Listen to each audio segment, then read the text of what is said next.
네, 여러분 반갑습니다. 반갑습니다. 오늘은 누가복음 8장, 9장을 살펴보도록 하겠습니다.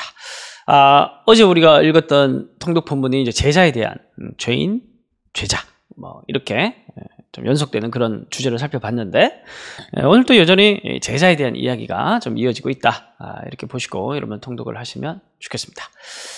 자, 그런데 좀 특이점이 있습니다. 그건 뭐냐면은 이제 7장 마지막 제자의 이야기를 하는데, 누가복음에서는 여성들의 활약을 강조한다라는 부분입니다. 7장 마지막 우리가 어제 통독했던 마지막 부분을 보면 한 여인이 와서 예수님께 향유를 붓죠. 여러분 마가복음이나 마태복음 보면은 이 향유과 붓는 여인이 예수님이 이제 죽으시던 그 직전에 아마 그 기사라도 나왔던 걸로 알고 있는데, 여기서는 이제 이 단락에서 먼저 나오는 겁니다. 이 단락에서 먼저 나오는 거예요. 그리고 오늘 8장 이야기에서 여성들의 다양한 예수님을 섬기는 활동들에 대해서 8장 1절에서 3절까지 얘기를 합니다. 여기 보시면은 이제 8장 1절에 12제자가 함께 했고, 2절에서 병고침을 받은 어떤 여자들, 7귀신이 나간 막달라 마리아, 3절에 보면 헤롯의 청지기 구사의 아내 요한나, 수산나, 다른 여러 여자들이 그들의 소유로 예수님을 섬기더라. 그러면서 예수님을 따라다녔던 무리들 중에서 굉장히 많은 그때 당시에 여성들이 또 예수님을 따라가고 은혜를 받았다. 이제 이런 얘기를 하고 있습니다. 이 얘기를 이제 하는 이유는 뭐냐면, 하나님 나라가 어떤 나라인지를 보여주고 있는, 그러니까 제자가 유대인, 남성, 그다음에 율법을 잘 지키는 사람, 이런 사람들로 그때 당시에 규정이 됐었거든요. 진짜 하나님의 백성은 누구냐? 이러면은 이러한 제가 방금 얘기를 했던 유대인 남성 이런 식의 말로 정리할 수 있었는데, 예수님이 가지고 오신 그 나라의 참된 백성, 그 나라의 정말 온전한 제자들은 누구냐? 이렇게 얘기를 했을 때 유대인 남성, 율법에 충실한 자 이런 게 아니라 여성, 이렇게 여성도 충분히 가능하고 그 죄인, 세리 이런 식으로 정리가 되니까 완전 혁신적이고 정말 그때 당시 사람들은 도저히 상상하지 못할 그런 나라가 예수님의 나라였다. 그런 자들이 참된 제자로 예수님께서 인정하셨다라는 걸 볼 수가 있는 것입니다. 그러니까 우리가 예수님을 받아들인다라는 것, 그의 나라를 우리가 깨닫는다는 것은 얼마나 세상적 가치관과 기준들을 버려야 하는지 우리가 그것을 잘 보여주고 있는 그런 장면이라고 얘기할 수가 있습니다. 오늘날도 우리가 많은 사람들이 예수를 믿는다 주장하고 교회 와서 예배드리고 여러 가지 많은 활동들을 하고 그러고 있지만, 근본적으로 그 사고의 토대가 여전히 우리가 앞에 얘기했던 유대인, 남성, 어떤 율법에 충실한 자들, 이러한 기준들을 벗어나지 못하고 있는 경우가 너무 많아요. 부자, 권력자, 힘 있는 자, 교회에서 중직자, 목사, 사제, 이런 식의 틀 안에서만 우리가 뭔가 신앙이 좋은 것 같고, 그리고 복을 받은 것 같고, 제자인 것 같은 그런 어떤 세계관 속에 많이 있는데, 누가복음을 읽으면서 다 깨져버려야 돼요. 예수님 나라에 어울리는 사람은 누구냐? 죄인밖에 없어요. 예수님 나라에 어울리는 사람들. 죄인이라고 구정되었을 때 그때 당시 세리, 창기, 여인, 여성, 병자, 이런 사람들이. 뭐냐면 하나님 나라 가장 먼 사람들.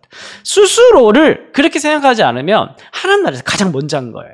그게 하나님 이 누가복음에서 지속적으로 강조하고 있는 중요한 포인트다. 이제 그렇게 말씀을 드릴 수가 있겠습니다. 그리고 이제 8장 4절부터 해서는 그 비유, 그 유명한 비유, 이제 마태마가 복음에도 다 나오고 공관복음에도 나오는 씨 뿌린 자의 비유가 나옵니다. 요한복음에 안 나오고 공관복음엔 다 나온 비유예요. 씨 뿌린 자의 비유. 씨 뿌린 자의 비유는 우리가 잘 알고 있듯이 길가에 뿌려진 씨 이랬고, 그다음 가시덤불에 뿌려진 씨 이러다 마지막에 좋은 땅에 뿌려진 씨는 30배, 60배, 100배 열매를 맺는다. 이런 얘기인데, 누가복음에서는 이 이야기를 굉장히 믿음과 관련해서 말씀을 받아, 물론 다른 마가 마태복음도 마찬가지지만 믿음이 뿌려지고, 그 이 뿌려졌을 때, 그러니까 여기서 씨앗은 예수님이죠. 예수님의 말씀, 그리고 예수님이죠. 예수님에 대한 반응이 그가 가지고 있는 그 마음밭, 그러니까 믿음이라는 밭을 통해서 여러 가지 다른 상황을 통해서 어떻게 열매를 맺는지, 그걸 통해서 최종적으로 그 사람의 믿음의 진짜인지 가짜인지를 알아볼 수 있다. 이제 그런 테스트와 같은 그런 얘기를 하고 있습니다.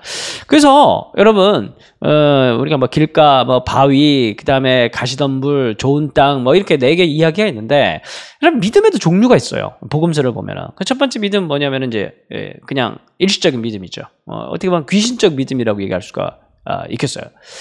이건 2번 정도일까요? 귀신적 믿음이 2번 정도? 어쨌든 첫 번째는 일시적 믿음, 그냥 예수님 깜짝 놀라는 거죠. 끝. 그리고 두 번째는 뭐냐면은 역사적 믿음은 뭐냐면 있다는 거 아는 거예요. 예수님 하나님의 아들이지 아는 거. 그 아는 걸로 구원받지 못해요. 왜냐하면은 귀신도 예수님이 하나님의 아들인 거 알잖아요. 복음서에 보면은. 그걸로 충분하지 않아요. 진짜 믿으면. 세 번째 믿음은 뭐냐면 이제 이적을 믿는 믿음. 막 신기해서 따라다니는 거예요. 많은 무리들 있죠. 그래서 막 오병이어. 그 예수님께서 오병이어 기적을 일으키고 도망가니까, 왜냐하면 왕으로 삼으려고 하니까 막 그 사람들이, 무리들이 예수님을 왕 삼으려고 막 쫓아다니죠. 그게 무리들이에요, 무리들. 복음서에 나오는 무리들. 그건 뭐냐면 이적을 믿는 믿음인 거예요. 그냥 예수님께서 십자가에 못 박혀려고 하니까 예수 십자가 못 박으라는 그 군중 속으로 들어가는 거예요, 무리들이. 그러니까 자기들이 원하는 욕망들을 충족시키지 않으니까 예수를 못 박는 자리로 가는 거예요. 이건 3번 이적을 믿는 믿음이에요. 진짜 믿음은 뭐냐 하면은 바로 구원을 얻는 믿음인 거예요. 이게 이제 15절에 좋은 땅에 있다는 것은 착하고 좋은 마음으로 말씀을 듣고 지키어 인내로 결실한 착하고 좋은 마음. 이게 뭐냐면은 구원을 얻는 믿음. 비유예요, 비유. 그러니까 이런 막 착한 사람이 구원받는다 이런 얘기가 아니라 이런 착하고 좋은, 하나님 나라 착하고 좋은 건 어떤 믿음을 가진 마음이냐면 지정의로. 그러니까 머리로 동의할 뿐만 아니라 마음과 힘과 뜻과 정성을 다해 주님을 사랑하는 사람. 향유옥합을 예수님의 발에 붓고 예수의 머리에 부을 수 있을 정도로 나의 모든 것을 들여버리고 예수님을 쫓을 수 있는 예수님을 사랑하는 사람. 예수님께서 뭘 줬기 때문에 예수님을 사랑하는 게 아니라 내가 그의 은혜에 갚아야지 이런 차원이 아니라 그냥 예수님을 사랑하는 사람. 그게 이제 구원을 얻는 믿음이다. 이렇게 얘기를 하는 게 복음서에서 얘기를 하는 믿음이라고 얘기를 할 수가 있겠습니다. 그래서 그 다음 이야기는, 8장에 나오는 그 다음 이야기는 전부 다 예수님께서 어떤 분이신지를 나타내고 거기에 대한 사람들의 반응을 소개하는 그런 본문이라고 볼 수가 있겠습니다. 그래서 보면 예수님께서 풍랑을 잠잠케 하시고 군대 귀신 들린 자를 치유하시는 막 그런 일들이 이제 이야기가 나옵니다. 8장 39절을 보시면 집으로 돌아가 하나님이 내게 어떻게 큰 일을 행하였는지를 말하라 하시니 그가 가서 예수께서 자기에게 어떻게 큰 일을 행하셨는지를 온 성내에 전파하니라. 이 귀신 들린 자를 쫓아내니까 여기서 하나님이 행하신 큰 일 이렇게 얘기를 하는데 요게 사도행전 2장 11절에 나옵니다. 요 표현이. 여기 이제 오순절 성령 사건을 얘기를 하는 거예요. 오순절 성령 사건도 요엘서 말씀을 성취하는 거죠. 그리고 이 기적들을 행하는 건 전부 다 뭐냐면 구약에서 예언했던 그 모든 메시아, 하나님의 언약의 사자, 그게 누구냐면은 예수님이다. 이걸 성취하는 그림들로 기적들을 행했는데 이걸 이제 알아보고 반응을 하고 있는 그런 모습을 얘기를 하고 있는 겁니다. 그 다음에 야이로의 딸을 살리고 혈류병 여인을 치유한 이야기도 보면 이제 아이야, 일어나라 이렇게 얘기하죠. 일어나라는 이 장면은 십자가 부활의 장면을 또 보여주기도 하고, 그리고 오병이어 기적에서는 9장 14절에 보시면 때를 지어 한 50명씩 안치라고 얘기하죠. 이거 10부장, 50부장, 100부장 어느 이야기예요? 그 시내산 아래에 있었던 이스라엘 백성들의 이야기죠. 그리고 12바구니에 거두었다고 얘기하죠. 모세를 통해서 12지파로 또 탄생을 해가지고 12지파의 땅을 주고 12새 이스라엘 모습을 구성하지 않습니까? 오병이어의 모습은 뭐냐면 이제 예수님을 통해서 도래하게 될 새 출애굽, 새 이스라엘에 대한 모습을 얘기를 하고 있는 겁니다. 그러니까 결국 이제 예수님은 이 구약의 성취자, 새 언약의 새 이스라엘의 메시아 예수를 얘기를 하고 있는 겁니다. 그런데 그 예수님은 어떤 예수님이냐? 십자가에 죽으시고 그리고 부활하실 예수님이라는 것을 얘기를 하고, 그리고 이 충분히 보여주셨던 예수님의 말씀에 대한 이야기, 기적을 통해서 보여주셨던 구약의 성취자, 오병이어를 통해서 보여주셨던 그 새 이스라엘의 예수님, 그리고 그 예수님은 바로 죽으심과 부활하심을 통해서 성취하게 될 것이라는 것을 이제 예고를 했는데, 이제 이 말씀을 어떻게 받아들일 것이냐는 거죠. 이 말씀을 있는 그대로 지정의로 다 받아들이고 예수님을 사랑하기 때문에 이해할 수는 없어도 그냥 예수님을 따르기로 다짐했을 때 참된 제자가 되는 건데, 이제 베드로는 9장 18절 19절을 보시면은 9장 18절 19절 보시면은 너희는 나를 누구라고 하느냐? 하나님의 그리스도십니다. 하나님의 메시아입니다. 이렇게 얘기하니까 예수님께서 말하지 말라 이렇게 얘기를 하거든요. 왜 말하지 말라고 하는 게 칭찬이 아닌 거예요. 뭔가 지금 베드로의 생각은 완벽하지 않은 겁니다. 왜냐하면은 그 다음에 보면은 이 제자들이 귀신 들린 아이를 치유하지 못하고 우리가 잘 알고 있는 9장 46에서 50절 보면 누가 크냐?